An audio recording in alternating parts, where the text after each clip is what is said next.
ఎన్టీఆర్ అన్న last 8 years నుంచి మంచి బ్లాక్ బస్టర్ హిట్స్ అయితే తీస్తున్నాడు. ఫ్యాన్స్కి ఎలాంటి నిరాశ పడకుండా మంచి స్టోరీస్ని అయితే సెలెక్ట్ చేసుకుంటున్నాడు ఎన్టీఆర్ అన్న.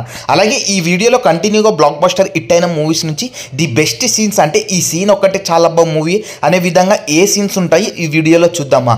ముందుగా 2015లో రిలీజ్ అయిన టెంపర్ మూవీ. ఈ మూవీ యొక్క డైరెక్టర్ వచ్చేసి పూరి జగన్నాథ్ గారు. అయితే టెంపర్ మూవీలో మధ్యలో ఎన్టీఆర్ అన్న ఒక మంచి పోలీస్ ఆఫీసర్గా మరి స్టేషన్లో అయితే పోసాని కృష్ణ గారి మూవీతో ఒక సీన్స్ అయితే ఉంటుంది భయ. దాంతోపాటు అలాగే లాస్ట్ కోన్ సీట్స్ అయితే సూపర్ అని చెప్పొచ్చు. నెక్స్ట్ 2016లో రిలీజ్ అయిన నానక్ ప్రేమతో మూవీ. ఈ మూవీని డైరెక్ట్ చేసింది సుకుమార్ గారు.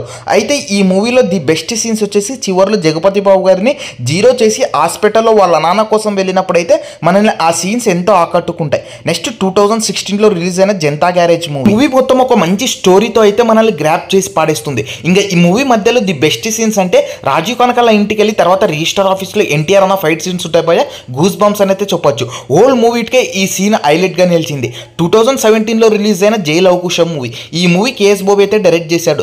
ఈ మూవీలో రావణ్ వచ్చినప్పటి నుంచి మూవీ నెక్స్ట్ లెవెల్లో అయితే వెళ్ళిపోతుంది. ఈ మూవీలో బ్రదర్ సెంటిమెంట్స్ కూడా బాగానే చూపించారు. నెక్స్ట్ 2018లో రిలీజ్ అయిన అరవింద సమేత మూవీ స్టార్టింగ్లోనే ఎన్టీఆర్ అనే ఎంట్రెన్స్తో అలాగే మెంటల్ ఫైట్తో అయితే పిచ్చెక్కిపోతారు అంతే థియేటర్లో. అలాగే చివరిలో జగపతి బాబు గారు చనిపోయిన తర్వాత ఎన్టీఆర్ గారు జగపతి బాబు గారి వైఫ్ని ఎమ్మెల్యేగా గెలిపిస్తాడు. ఆ స్క్రిప్ట్ అయితే ప్లస్ పాయింట్స్ అయినాయి మూవీకి. నెక్స్ట్ 2022లో రిలీజ్ అయిన త్రిబుల్ మూవీ. ఈ మూవీని ఎస్ఎస్ రాజమౌళి అయితే డైరెక్ట్ చేశాడు. ఇంకా ప్రత్యేకంగా ఈ మూవీ గురించి చెప్పక్కర్లేదు. ప్రతి 15 నిమిషాలకు ఒకసారి మంచి ఎలివేషన్ సీన్స్ అయితే ఉంటాయి. ఇందులో నాకు బాగా నచ్చిన సీన్ వచ్చేసి చివరిలో మన ఎన్టీఆర్ అన్న రామ్ చరణ్ని కాపాడడానికి వెళ్తాడు కదా, ఆ సీన్స్ అయితే బాగా నచ్చాయి. మీలో ఎన్టీఆర్ అన్న మూవీ థియేటర్లో ఏది చూసారో కామెంట్ బాక్స్లో కామెంట్ చేయండి. మరి ఇలాంటి అప్డేట్స్ అండ్ మూవీ రివ్యూస్ కోసం మన ఛానల్ని ఇప్పుడే లైక్ చేసి సబ్స్క్రైబ్ చేసుకోండి.